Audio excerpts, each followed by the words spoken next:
নমস্কার, আপনারা দেখছেন তকমা নিউজ। আর এই মুহূর্তের সবথেকে বড় খবর, বলিউডের অন্যতম প্রবীণ অভিনেতা ধর্মেন্দ্র দেওয়াল দীর্ঘদিন ধরে অসুস্থ ছিলেন। এই মুহূর্তে তার অবস্থা সংকটজনক এবং মুম্বাইয়ের ব্রিচ ক্যান্ডি হসপিটালে তিনি আইসিইউতে ভর্তি। তার বয়স 89 বছর। হাসপাতালে উপস্থিত স্ত্রী হেমা মালিনী, দুই পুত্র সানি ও ববি দেওয়াল, পুত্রবধূ তানিয়া দেওয়াল। তবে হাসপাতাল সূত্রে খবর তিনি কিছুটা স্থিতিশীল, তবে এখনও আশঙ্কা কাটেনি। আগামী 8ই ডিসেম্বর তিনি 90তে পা দেবেন।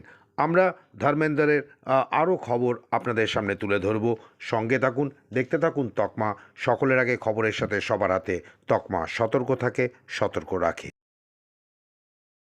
হাসপাতালে এই মুহূর্তে উপস্থিত রয়েছেন সলমান খান এবং সানি দেওয়ালের দুই পুত্র করণ এবং রাজবীর। ধর্মেন্দ্রের পাশে বলিউডের বহু তারকারা এই মুহূর্তে পৌঁছে গেছেন ব্রিচ ক্যান্ডি হসপিটালে।